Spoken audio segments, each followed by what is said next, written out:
And we are live after much talk, after much debate, after much planning. I'm so excited to announce it is the new year. And with the new year comes the world's most exciting podcast on the planet, the Chosen Life podcast. It is real and it is here. And for our first guest ever, I'm proud to introduce one of my best friends, one of the greatest men I know, George Tremis, realtor, entrepreneur. George, thank you so much for joining us today. Jonathan, thank you so much, my good friend, and thank you for those compliments. You're making me a little bit red here, blushing, but that's okay. I'm sure it'll go away. So really happy to be here, especially for the inaugural episode. I think this is amazing. I think the podcast is going to be amazing. So thank you so much for letting me be part of the first. My pleasure. My pleasure. You know, I brought you on because you could only make me look good because you bring so much great energy. You're the sexiest man in real estate. So I'm like, hey, you know what? I got the man here. So by association, you know, I look just that much better. So thank you. Thank you. For people, we were having a conversation before going on the air, and George is one of my mentors, inspirations. My life where would be much different. You know, it's funny when one person comes into your life and all of a sudden the roads change. One little moment when George came into my life, we were working together in real estate, myself as a lawyer, George as a realtor. And I was telling George over and over that my plan was to go into boxing. I was going to train and go into a charity match. I was training for almost 2 years for this.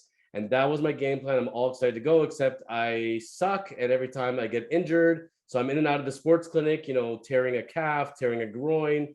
And George looks at me and he's like, why are you doing this to yourself? I remember we were sitting at my office that one day and you're like, please stop doing this. All you got to do is look at your bod. You got it. I'm telling you, you got the physique. Go into bodybuilding, fitness, modeling show.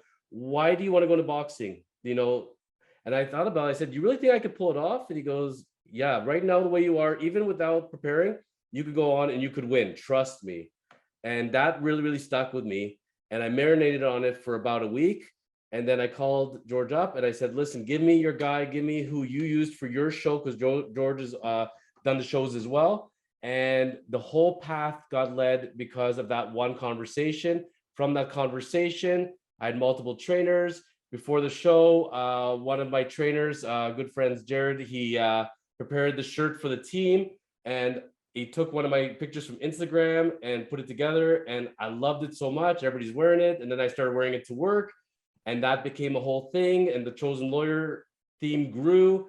And here we are in the Chosen Life podcast, all from that one conversation. So George, thank you. Thank you. Thank you. This would not be possible without you. Thanks, Jonathan.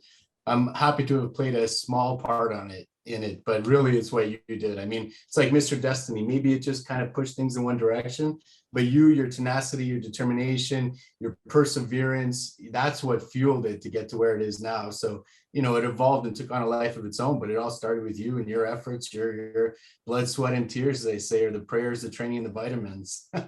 Hulkamania, running wild. You got it. That's right. It's funny because they say that people you're happy with or people you're upset with, the truth of the matter is it really is not those people, it's within you, right? So when you see these people, it's like you're looking into a mirror and you're either choosing to see the best of yourself or the worst in yourself. And when I see George Tremis, what I see in the mirror, I see the best of me. George brings out the best in me, his energy, his charisma, he plants the seeds, and it just gels. That's why we gel together, you know, and that's the kind of energy, that's the kind of people you want to bring into your life, and everybody should want to. And that's a great segue to our theme today. So for the first ever podcast, we're technically recording this. This is not live. It was recorded on December 31st, but it's going to be played in the new year as the first episode. So we're creating what's called a New Year's theme and talking about where we want to go, what we should be doing in the New Year. So on the format of the Chosen Life podcast, again, much marination and thinking about how I'm going to go about it. The format's really simple. We got 3 topics, things that George and I both like, and feeding information to the world about these particular topics. So we're keeping it really simple, but conversations that anybody could be having at this point, you know, fun things that we both like, we would want to be watching on a podcast, and that's what we want to bring to others. And on that note, in the future, people watching this, you want to appear on the Chosen Life podcast, send in your application and we will consider you. And then when I'm assessing each of the future guests, I'm looking at what their strengths are, what their areas of likes are. And those are the kind of topics we're going to talk about. It could be anything from exercise, nutrition, wrestling, boxing, gossip, you name it, we'll talk about it, as long as it's fun and it's not that controversial. So on that note, George, we're sitting here now, we're going to start the new year, right? And as everybody on the planet sits and thinks about the year coming, they're saying to themselves, what's my resolutions? Topic number one, what is our resolutions for the year? And what is the deal with people coming up with these goals for the year? Are they real goals or are they just BS goals that are never going to happen? What are your thoughts? Well, it's funny. It is a great segue because we're talking about, being surrounded around people that motivate, inspire you, push you, help you to dream bigger, do more. And so that's a great segue into this. And I think that's probably one of the goals people should set for themselves. But to take a step back to your question, I always find it amusing, the whole New Year's resolution thing. And I mean, at one point in time, I did get caught in it as well. It's like, oh, here's my list of resolutions and things I'm going to do to have a better life. But the fact of the matter is, I came to realize it's like you're saying, oh, tomorrow I'm going to do this, or January 1st, I'm going to do this. So you're already starting out deferring your decision. So is it really a decision if you've deferred it? Because a decision happens in an instant, right? I mean, I'm taking some of this from Tony Robbins. And so I mean, you really want to do something, today's the day to do it. You don't need to wait for an arbitrary January 1st. Now, some people like to set that milestone because it's symbolic, but then I think it becomes about the symbolism as opposed to the actuality of wanting to make a real change. Interesting. So your New Year's could happen at any point during the year on that token. That's right. If I take it on to another step though, when I make my goals, my resolutions, whatever you want to call them, I agree with you. I don't have to set them January 1st. My goals for this upcoming year, I set them all of last year. So last year, 2021 was my steps to getting 2021 things done, but I'm already thinking ahead to what I'm going to start doing in the following year. So as soon as I finish the one item, I'm going to jump into the next one. It so happened that my three biggest goals of the year, I actually wrapped them up perfectly at the end of 2021. So it's a perfect segue into starting into 2022. But my 2021 ones, I didn't start them all at the beginning of January 2021. Some started in late 2020, some started in mid-year, But I like that timeline, at least, where you're saying, okay, I'm ready now, I'm going to implement this, but I want to have a conclusion. I don't want this going on until the end of time and come 10 years down the road and saying, what the hell did I do with my life? I want it started, I want to complete it by a certain date. Does that sound realistic to you? It makes perfect sense. And you talking about us gelling, I mean, case in point right there. I mean, one of the things I thought about leading up to our podcast here is the fact that, I think you described it without saying it in this way, but it's beginning with the end in mind. So, I mean, if you do want to set goals and milestones, I think that's a little bit different than the getting started piece I was talking about. In that case, you're starting with 2023 and working back and saying, what do I need to do in 2022 to be where I want to be in 2023, which is literally what you just said, but with 2021 and 2022. So, we did gel on that 100%. And I do believe that's the right way of going about it, is saying, who do I want to be? Where do I want to be in the future? And then how do I work back from there? And then filling out your calendar, because I think people don't put those milestones in, they don't put those things in their calendar. And I have this expression that if it's not in the calendar, it doesn't exist. Agreed. Or to-do list, right? It has to be somewhere, right? The one place it should not be is in here. You should be ruminating in here and having it building up in your mind. And you have this giant thing that you feel like you got to do. You don't know where to begin. You don't know where to end. And it's putting so much pressure that the easiest thing is just to walk away from it, right? Yep, totally. I actually sat down yesterday and I wrote a blog entry for the Kormans website. And I was talking about it a little bit. And the one thing I went to it, I was thinking, we're going to have this discussion. How do I go about setting a goal? How do I go about setting a resolution? And I thought to myself, I'm going to give a sneak peek right now, but 4 really easy steps. Make a list of every single thing you want to accomplish in life right now. Just sit down and brainstorm and write every single thing you think you possibly want to do, personal, professional, material, whatever you got to do. Then leave that list and walk away from it. Come back in a day, a 2, a week, whatever. Narrow down that list, Pick the finite goals that you really, really want to get done.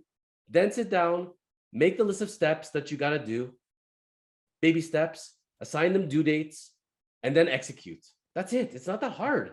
Like people are sitting there, oh, I got to lose 50 pounds. Oh, I got to start working out. So do it, whatever. You don't have to lose the 50 pounds tomorrow. You don't have to train 10 hours tomorrow. Make a plan, set it in your calendar. Like George says, it's an appointment now. It's like a doctor's appointment. I'm going to the gym tomorrow. I'm going to eat a little better tomorrow, and I'm going to eat even better the next day. You know, whatever it's got to be. All those little steps. You know, like that old proverb where they're saying you have a bowl, it's empty. Every day you put one little pebble. It doesn't seem like much, but by the end of the year you filled the bowl. If every day you made one little step towards your goals, you're actually going to achieve them versus just focusing on the goals but not knowing where to begin. Yeah, well, I mean, it's being said success is consistent execution against the plan. So it's what you do consistently on a regular basis, right? And so I think the way we're discussing and talking about in the great four-step strategy laid out is about that. It's about getting the big picture narrowed down and then laying it out in a timeline. This is a 10-month, this is a 1 month, this is what I need to do daily to get to where I need to be, and then execute against that plan. And then you'll get to where you want to go. The truth is you'll always end up at a destination. The question is it a well-crafted destination or just where you end up by chance? So on that note, like you take on many roles, many hats. Anybody else doing one thing you're doing, George, would struggle with it. They're like, this is a big undertaking in this role, this career, whatever you want to call it.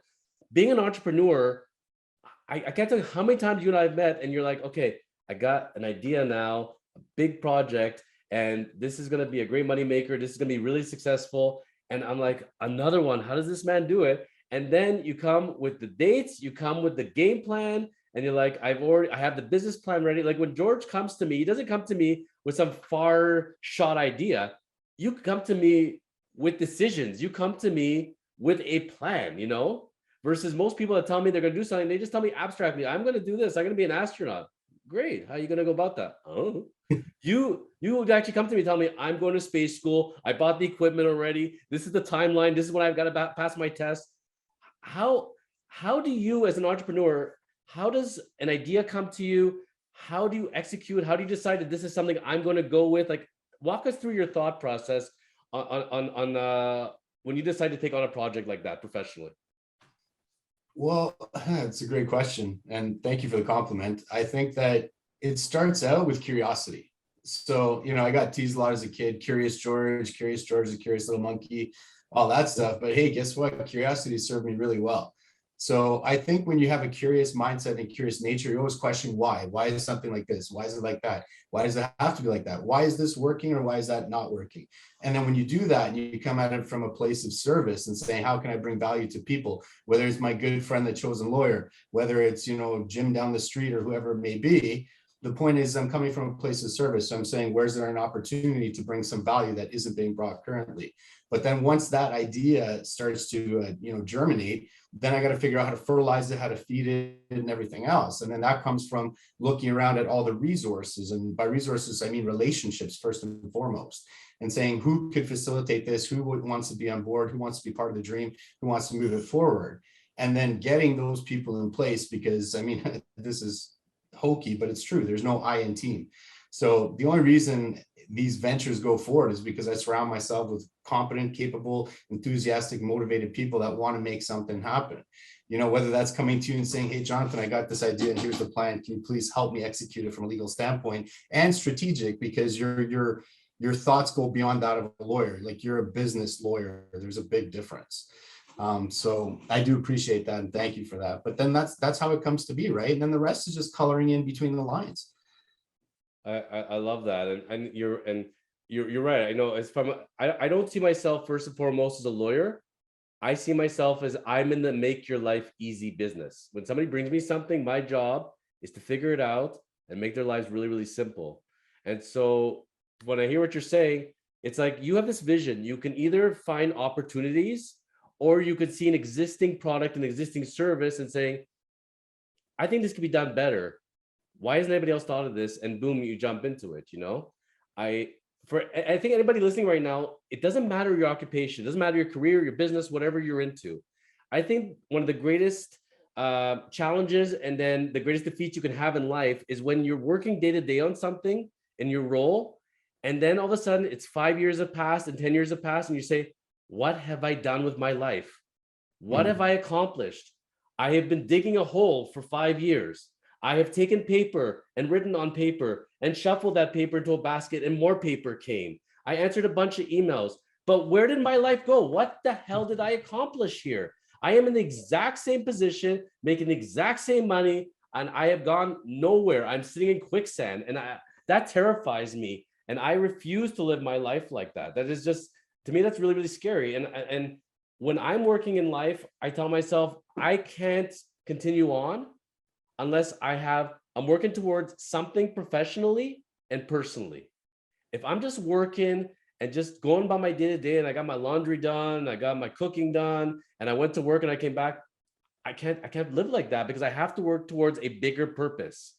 And I think that's what separates the leaders. That's what separates the entrepreneurs versus the foot soldiers, you know? And it's okay to be a foot soldier. The army needs foot soldiers, absolutely. And in any business, you need the soldiers that will do that.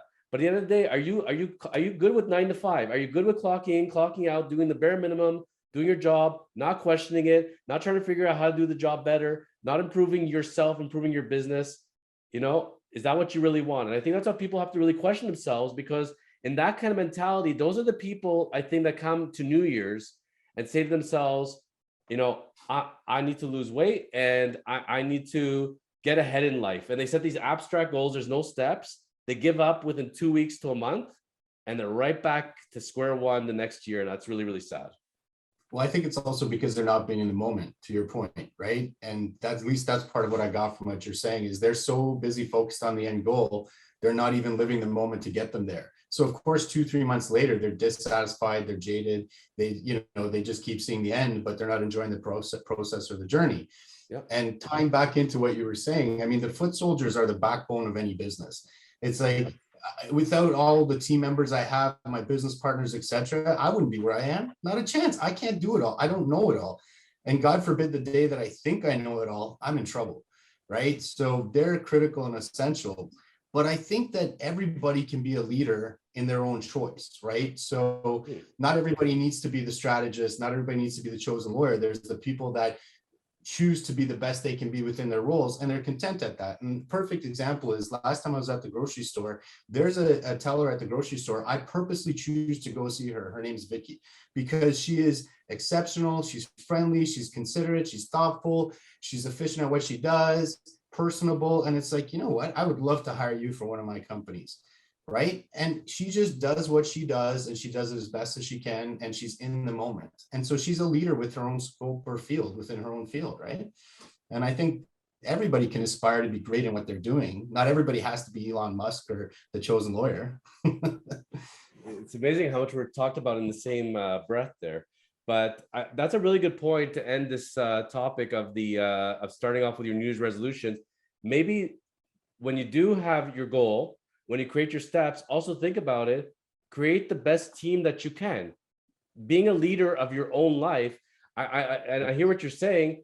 I'm thinking, at the end of the day, when I execute and I finish off a goal, I didn't do every single step, but I was smart enough to realize I'm good at this, I'm not very good at that or that or that. And so what I'm gonna do is I'm gonna bring in professionals, and they're gonna lead me through it. And then guess what? It doesn't matter how you get there, as long as you get there. Which is a great segue to our second topic, gym life. How often do we discuss this? I mean, the one thing you look at George, when you want to see somebody who's really, really jackzilla, it's when they look jacked in a dress shirt. Then you know they're like Batista, John Cena, George Tremis. This is when you see somebody and you're like, okay, they don't have to wear schmedium like the chosen lawyer. They actually got it.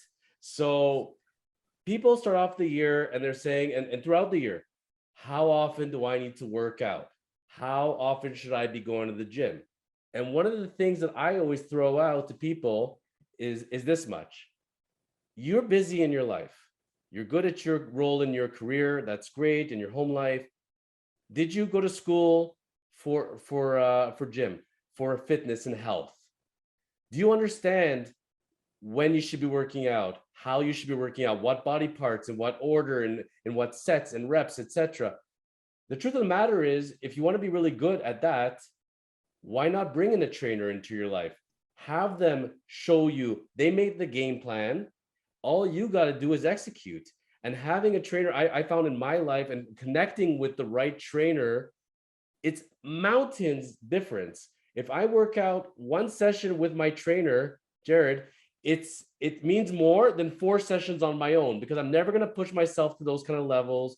I don't have the foresight of how to work the body parts in what order. And that makes a really big difference. So creating that team and having that kind of mentality, putting that kind of leadership into your gym life, rather than I'm just going to show up at Good Life or LA Fitness. I'm going to do a couple reps on the machine, and then I'm going to talk for 30 minutes, and I'll do a couple more reps, and then I'll go take a shower in a sauna, and I'll go home and I worked out. What do you think of gym life there, George? I think you brought up a lot of interesting and amusing points, and it triggered a lot of thoughts. First and foremost, I agree with you about the trainer. So I'm the guy that grew up as a kid reading Muscle and Fitness magazine, the Joe Wader magazines. I was drinking those shakes in the early days when they were like liquid chalk. And I thought I knew my stuff. I really did. And yeah, I made some progress, etc. But when I hired actual coaches in different areas, the progress I made was unbelievable, which ties back into what we're talking about. You got to build that dream team, if you will. And you don't know what you don't know. So I thought I knew a whole bunch of stuff reading these magazines, but I didn't know what I didn't know. And these coaches brought things to a new level. So as far as like going alone or going it with somebody, if you can afford that advice, that coaching, then by all means go for it. And if you think about it, the most valuable thing we have is time. So are we maximizing our time at that 45 minutes or that 1 hour in the gym? Well, I'll tell you, I maximize it a lot more with my trainer. Even if I know the routine, I push a little harder. It's the observation effect. It's proven. So, I mean, you're investing in yourself when you invest in the right team around you in the context of the gym, it'll push you further faster. Those people that say, I can't afford the gym, I can't afford a trainer, those are the same people lined up at Tim's, at Starbucks, getting a cappuccino, getting a breakfast sandwich. You know what? Go down to Costco, grab yourself a big tin of coffee, make your coffee at home, grab a thing of English muffins, grab a giant thing of oatmeal, cook your oatmeal on the pot every morning. If you take that money that you waste into food that actually isn't really nourishing you at all, and you put that money into better food into your system, and you save that money and you put that money towards your gym, your trainer, the money is there. It's all in priorities.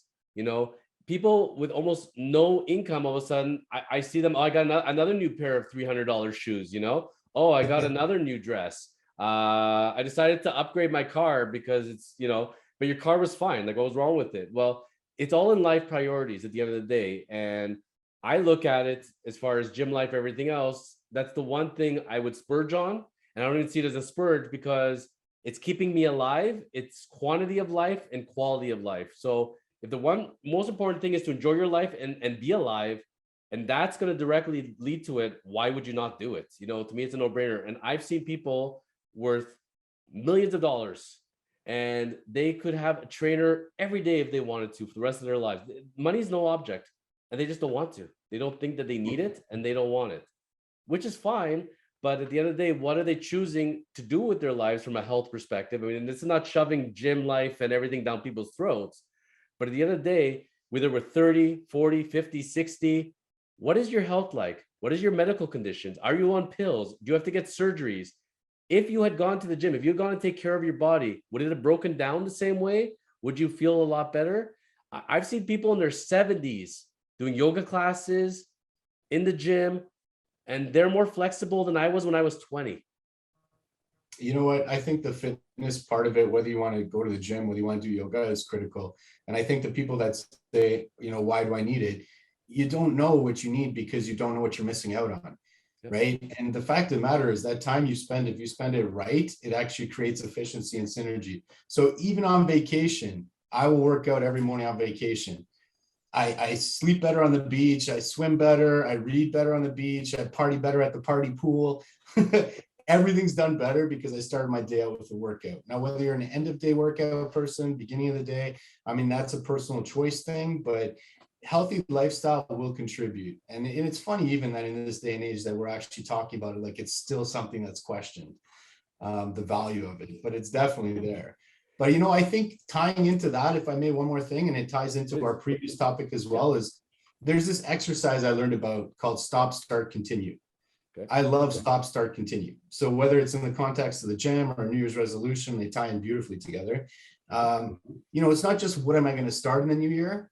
What's serving me well that I'm going to continue? And what am I going to stop doing that's undermining me? And I guarantee you, and I could confess all the things I do that undermine me. Those are the things I got to stop doing. Right. And everybody has them. We all undermine ourselves. So that stop, start, continue is great, even for the gym. Yeah, no, great thought. And look, gym may not be the starting point for everybody. I can say that I love the gym from the time I was very, very young. I took pictures of Arnold from the Arnold encyclopedia, and Arnold pump the iron. You know, like I heard his voice when I was working out, and Arnold always drove me, you know. And then, like everybody else, I left it at some point. I was on the mental space, whatever it being. When I made the decision that I was at the lowest point of my life, I was the heaviest I ever was. I had medical issues, and I knew I either have to fix this or I'm gonna die. That's just the fact. I made the decision finally after marinating on it. I'm gonna sign up to yoga. I'm gonna go to yoga. Yoga is gonna fix everything. And you know what? It did. It's funny because spiritually I was a different person, different mindset. Mentally I was stronger, and physically I was a lot better off. And I love yoga combined with the gym. But even if a person doesn't want to lift weights, do something, anything active. But the most important part of yoga was not the actual physical activity of it. It was the lying down in shavasana, being still with my thoughts before the class and after the class. And I plotted out subconsciously so much of my life direction of where I am today through going through daily yoga. It was it just created a new journey for me altogether. It was always me, it was always my mind, but it's a really hard thing to sit alone with your thoughts and be comfortable within one's own skin. Wouldn't you agree? Oh, absolutely. And it's hard to still all the voices. And I know from my own yoga practices as well, what you're talking about, when it stills and you're with your own voice, you, yourself, and you, if that's a thing, then you really gain some clarity for sure. And I think that it's such a great point because everybody thinks about the physical, like body benefits of exercise and the gym and yoga, but there's also not just the spiritual and the mental, but it's the emotional. Because, you know, I think it's super important when you keep a commitment to yourself. When you say, I'm going to go to yoga every day, I'm going to turn things around. What you did for yourself there was way more than the yoga itself. As you made a commitment and you're like, yes, I am Jonathan. I'm the one that delivers on my promises to myself. And you did it. And so now you evolve, you level up to a point where you believe in yourself, you believe in your commitments to yourself, and you believe in your ability to achieve because you kept a promise to yourself. At the end of the day, if we don't keep promises to ourselves to work out and take care of ourselves, how are we going to keep our other promises? And how are we going to believe that we can achieve? You know, on that talk, you know, I always said when I went to, and I've been to a lot of yoga studios. I'm not gonna lie to you, a lot of yoga studios. One thing you don't see is a bunch of people before and after class smoking. It's just not a thing. No, yeah. Have you ever seen one? I haven't seen one. And why? Because you're in that hot room and the breathing that's needed. You can't smoke and do that. So if you are a smoker and you're thinking about giving up smoking, maybe consider going to yoga, learn how to breathe, because a lot of us don't know actually how to breathe. We're holding our breath all the time when we're in panic situations, when we're sleeping, when we work out. When you learn the actual breath and you learn to flow, it's amazing how much clarity it gives into your mind, and it makes you into such a different person, you know? You make me want to breathe deeper right now. I can feel it. Exactly. and just making that commitment, going to yoga, going to the gym, it keeps you off the streets. It keeps you from eating and like sitting, I'm bored. So I'm just going to eat, and I'm going to eat some more, and I'm going to watch more TV, and I'm going to eat some more. And I don't feel like going for a walk because I'm lazy, because I'm not lethargic. It makes you get up. It makes you go do something. You have to go to the studio. You have to do the class. You have to shower. You have to leave. It's amazing getting into this kind of routine. Now, I don't feel like eating pizza every single night. I actually want to eat healthier. It's amazing how yoga or gym can start that, because all of a sudden you learn you have to eat right before and after this activity. Otherwise, the activity is not going to go very well or be productive. Good luck at doing this without drinking water. If you're a person who doesn't drink water, if you're going to some sort of activity, you're going to learn to drink water. And it's amazing how much better your body just naturally sleeps after it's been active, right? So all of a sudden, every other component that you should be doing in life, starting with one change, can lead to a whole bunch of other changes together. It's fabulous. I love what you said about if you don't fuel yourself right. I just had this image of eating like half a pizza and then going into hot yoga. It just doesn't work. I've told a lot of people, the way I think about it is very simple. Look at your body. Your body is a Ferrari. Are you putting regular gas in the Ferrari, or are you putting premium gas into your Ferrari? And are you going to do car washes for the Ferrari? Are you going to change the oil? Are you going to be, you're going to be meticulous. So why would you do that for your car and not do for yourself? And why do you think of your body as a broken down Civic versus a Ferrari? You know, put yourself in a better place. And to me, it's all about imagery. You know, it's when I'm in the gym, I'm not actually in myself doing my exercises. I can almost pull my mind out of my body, and I can picture myself doing exercise. This is what I want to look like while I'm doing it, and I'm almost working out together with my brain, picturing myself. And I did a lot of research into this, and a lot of athletes that are really successful, when they win championships, how do they do it? It's all imagery. They all picture the game plan. They could see themselves doing it, and they do it. And that's where I think a lot of people, to make the decision, I want to start a gym life, I want to start exercising, start picturing yourself what you want to look like. You can have that body, absolutely. And picture what you're going to look like at the gym. If you can see it, you will do it, right? That's such great advice. And it actually applies to even in the morning when you wake up and at night before you go to sleep.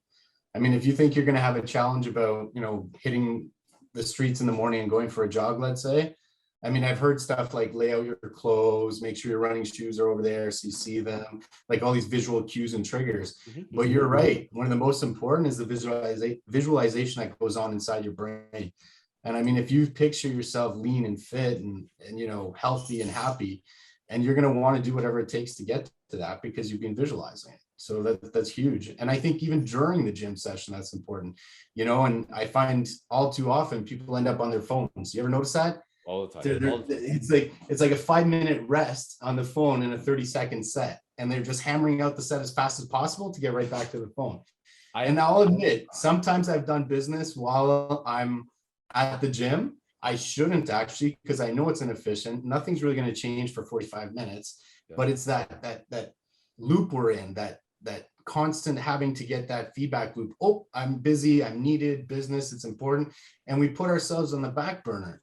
And so, I don't know, going forward, I'm going to try to make a more conscious effort not to do that at the gym. And it's funny because when we have personal trainers, you don't do it.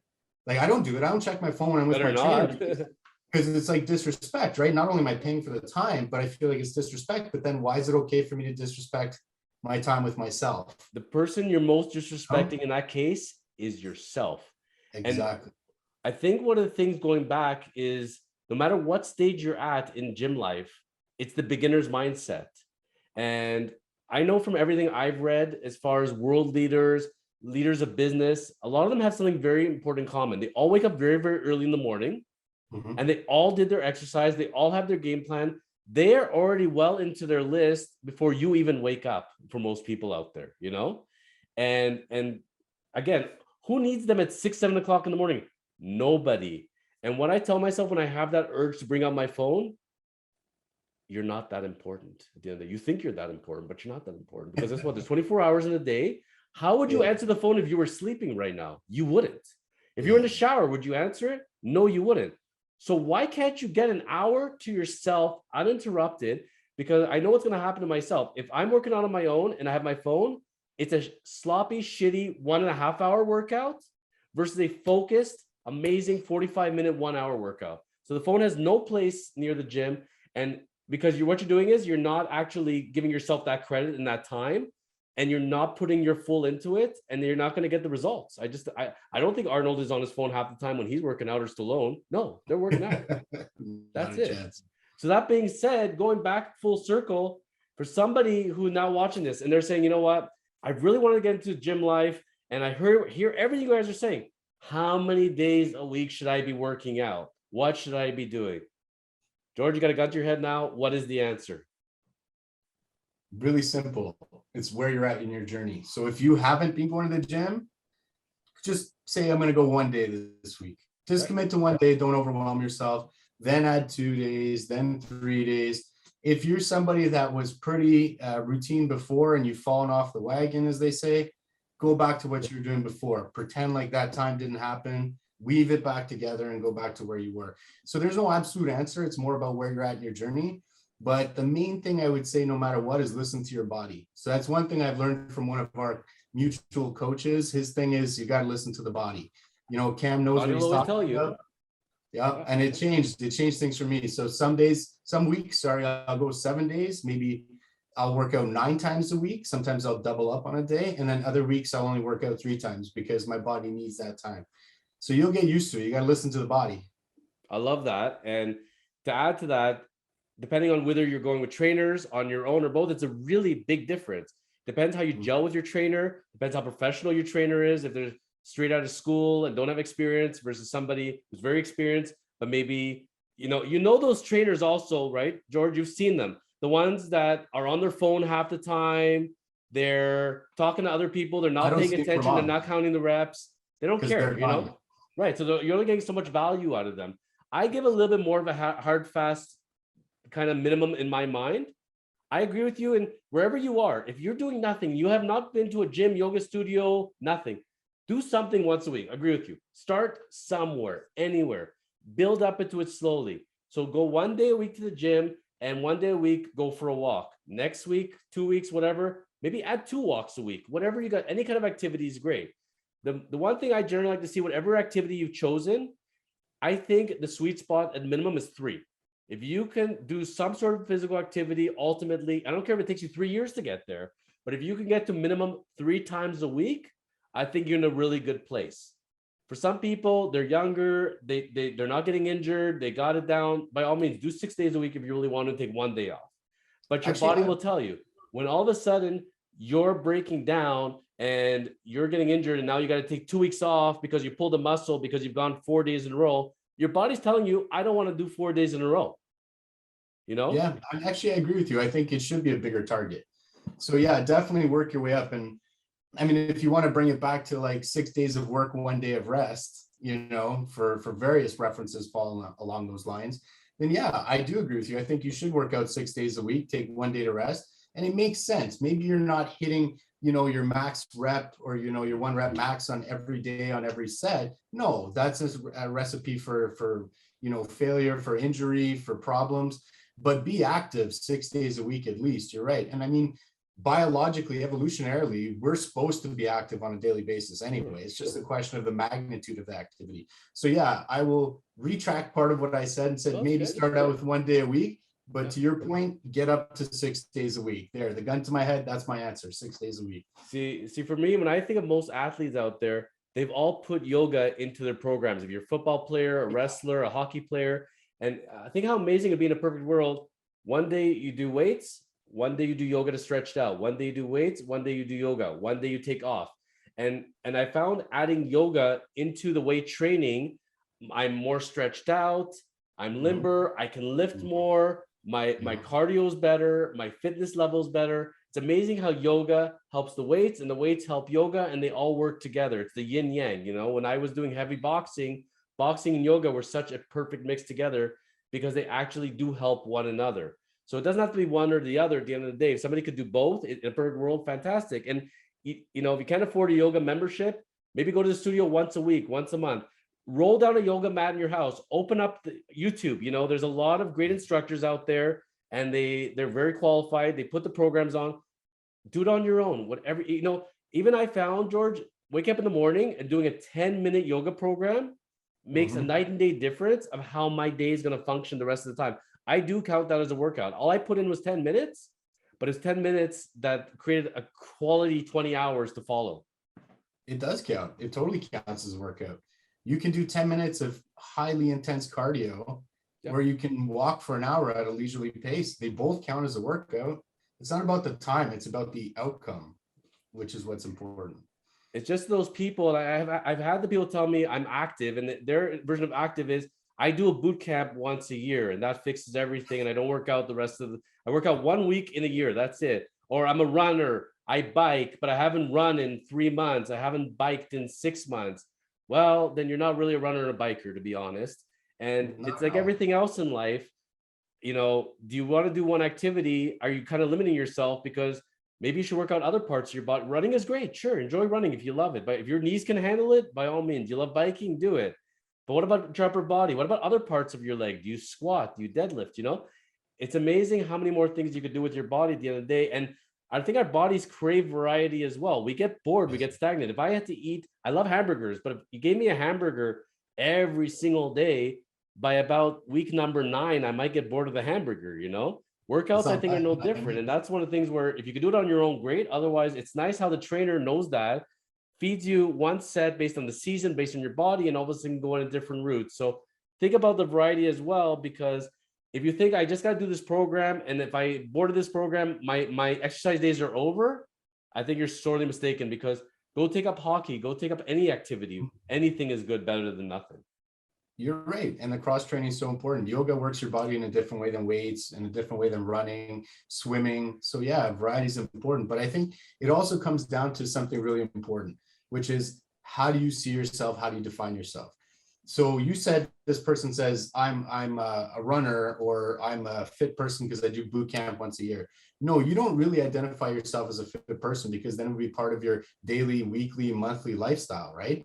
You don't decide to shower every day. You just shower every day. You don't say, oh, I'm going to eat today. It's just part of your life. You don't decide I'm going to breathe today. So really, when you get to that point that is part of who you are, then I don't even think it'll really be a question about how many days you need to check the box a week in terms of how many, gym sessions did you get in, or workouts. It's just going to become part of your life, and it will flow. You'll be like, today I feel like going for a walk. Today I feel like yoga.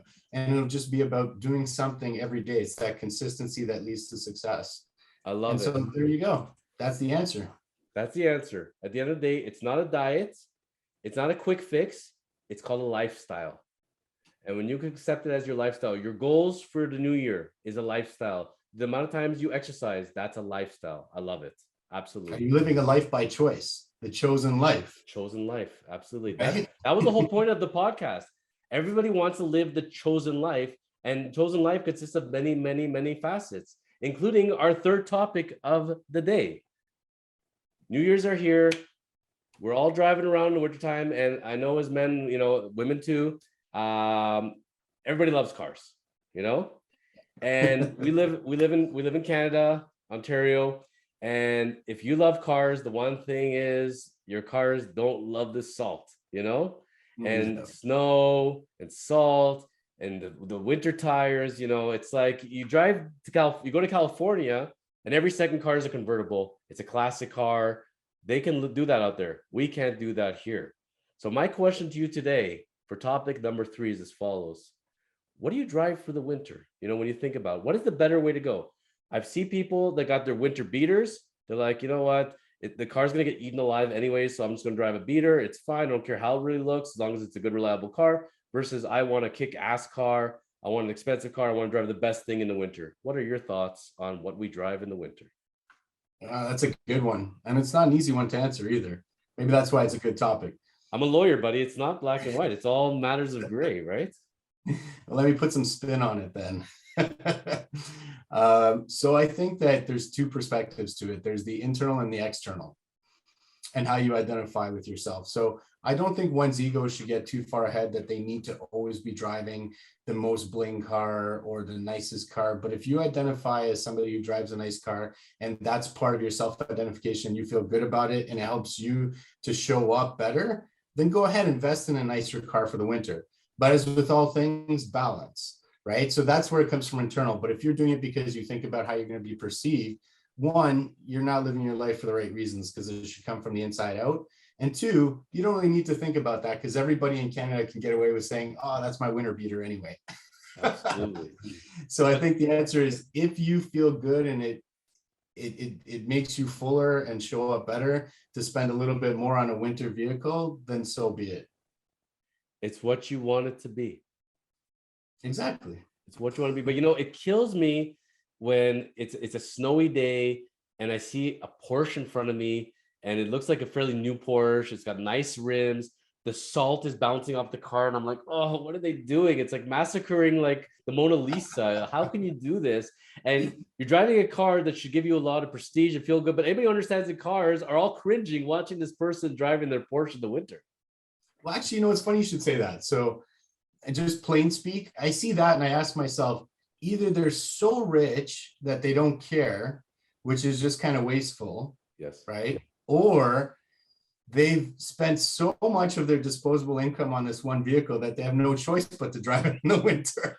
That's true too. Like I could tell you my first car ever was an older Camaro, and it didn't cost very much money, and that's all I could drive. They had no air conditioning for the summer, and it was rear wheel drive for the winter. So you have to put salt bags in the trunk because the car would fishtail all the time. I had a Trans Am, same thing. I did not have fun with that car at all, and I don't know anybody could do it. And as soon as there's any mention of ice or anything, good, like even if you're on a little curb inside of in a parking lot, you're not climbing that little roadway. You're stuck. It's a nightmare. So for those people who are driving their Porsches and Ferraris, you know, the message is please stop doing that. Don't drive that in the winter. Please get anything else. But that being said, it's an aesthetics look kind of view, but it's also a safety point of view. Ultimately, when you're trying to pass lanes and you're driving a sports performance rear wheel car in the winter, it's not meant for that whatsoever. No. You're better off having that, you know, 1990 shitbox, rusty, whatever, but it's a heavy, good, solid car. But on the other hand, you know, a car that won't start very often or may give you issues, you know, we don't want that either. There's a lot of reliable cars that don't have to cost a lot of money. They don't have to look the best. But that being said, there are cars with, like, if you drive a brand new SUV 4x4 that has the latest in safety and ride control and all that kind of stuff, it may give you an advantage. It may in fact save your life versus a car that doesn't have any of that technology built in. Oh yeah, 100%. Well, I guess it's all about balance, right? So that's the word that kept coming to mind, is balance. So, I mean, I can tell you my story in a minute about how I put myself in a situation that I had to get a winter beater of sorts. But, you know, when I was thinking about this, I thought to myself, it's about that balance. So my background's Greek, right? So I'm half Greek. And so I grew up with the plastic on the furniture at my grandparents' house in the living room because you had to put it in plastic and you had to keep it safe and you didn't want to ruin it. And so that mentality of like, you have something nice, you got to preserve it. You got to keep it, you got to, you know, protect it and keep it nice and not use it or only use it on super special occasions. Yeah. And so, you know what happened to my grandparents' furniture? Nothing. It never got used. And now it's who knows where it is, given away or whatever. Yep. Or, you know, my father did that with a car. Yep. And, you know, his first brand new car. And now the car is so old, it's not worth anything because it's not a collector's. So my learning or my takeaway from that is live your life in the moment, be reasonable and enjoy what you have. Obviously, don't pretend like there's no tomorrow because you're going to make foolish decisions, but enjoy the moment and have a certain amount of balance. Right? If you try to keep everything good for the future, you'll never have it in the present. I can't tell you how many times I bought like a nice jacket, a nice pair of pants, and I said, nah, we're on a special occasion. It's cost too much. I don't feel comfortable wearing this very often. And what happened 5 years down the road, it's out of fashion. I never wore it. I never got to enjoy it. And what am I going to do with it now? You know, it's the saddest thing. So yeah, no, but on that token as well, our winters are not that long relatively. Like we're talking really bad 3 months, maybe 4 months. You know, it's actually not what it used to be, you know? And so on that token, if you can get a safe, if you have a car that's not meant to be driven in the winter and doesn't look good being driven in the winter regardless, and you can afford it, by all means. If that's all, if you put every last penny into that one possession, you may need to question, do I really need this possession at the end? Maybe I'm better off having one good multi-purpose car and that's it, you know? It's like people I've seen and growing up, you know, they're living in a rented apartment in not the best area, but they're driving a BMW and they got a big screen TV and they got a leather couch. And where's your money going at the end of the day? Are you using it for the right things at the end of the day? And yeah, you can have a nice flashy car, but if it's at the expense of where you're living, is that really worth it? If it's a flashy car, but it's not really serving you well year round, or it's the best safe car, is that really what you need and want, you know? Oh, I think we have a whole nother topic for another episode. Please do bring me back because I'd love to touch on money, right?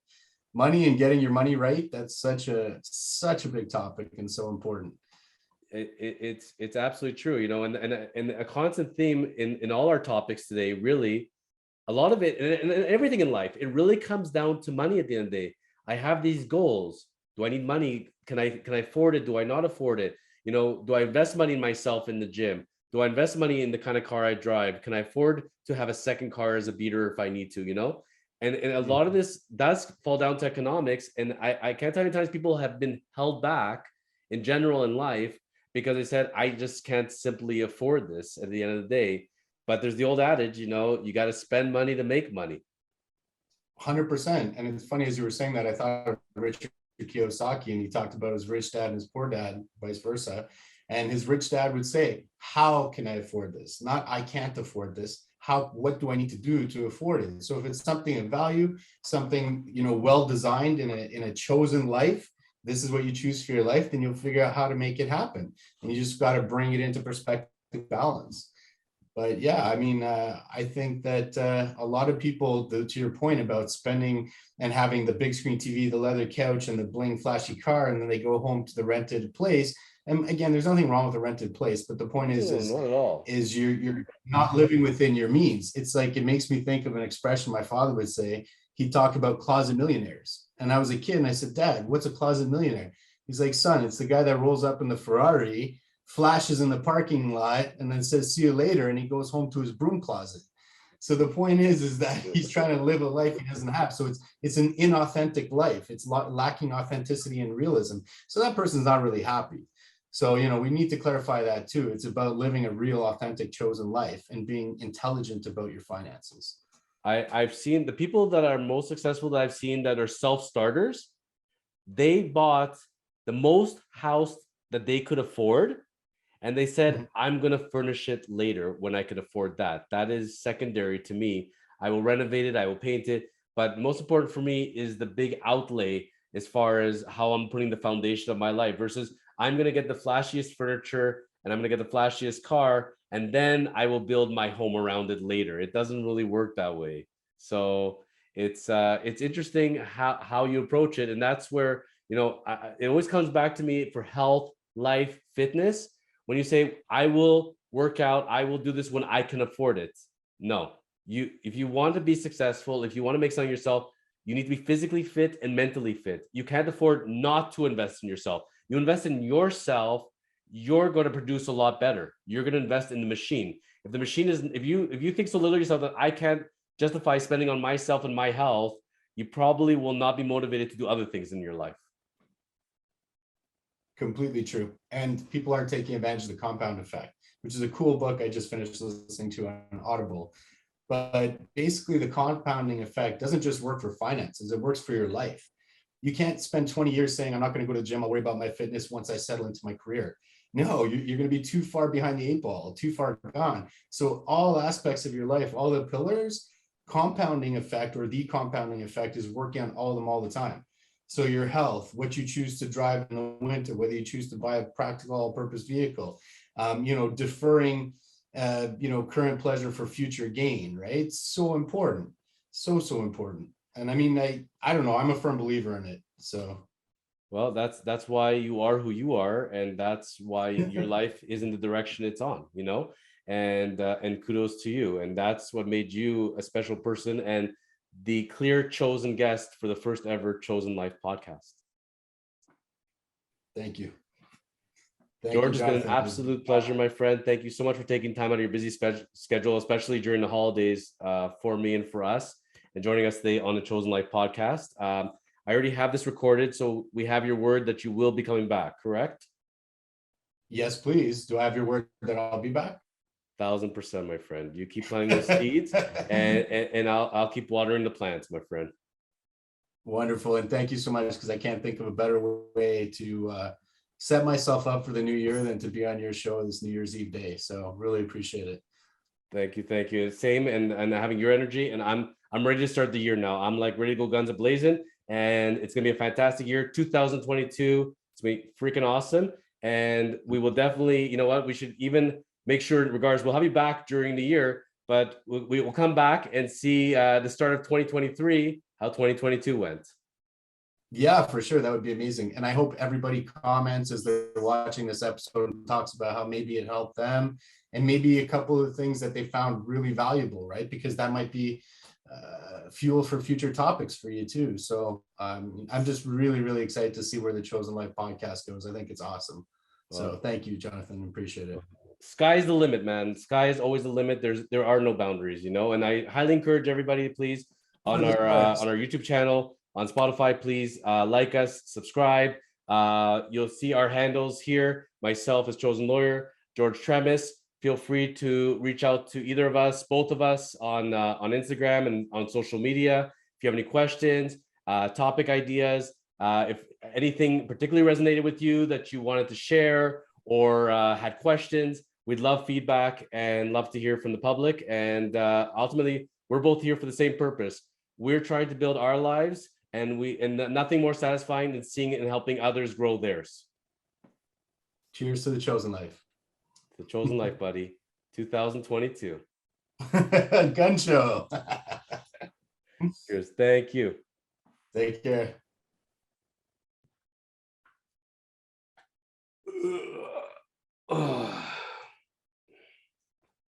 Wait a minute. Are we still running? Well, I know you already hit the subscribe button, the like button to say how much you love this episode, and the notification bell so you get notified of all our future episodes. But you still feel like you want more. Well, when you're ready to contact the Chosen Lawyers at Kormans LLP, we are here to help you. Whether you're looking to close a real estate transaction, a refinance, a corporate commercial matter like a lease, a shareholder agreement, an incorporation, you need a will or power of attorney prepared, a family law matter comes up, contact the Chosen Lawyers. We are here for you. So how do you get in touch with us? It's really simple. You go onto our website, go to kormans.ca, that's KORMANS.ca, fill out the contact form, and a Chosen Lawyer will get in touch with you. So it's very easy. We look forward to seeing you very soon. And thank you very much for watching The Chosen Life. We'll see you back very shortly.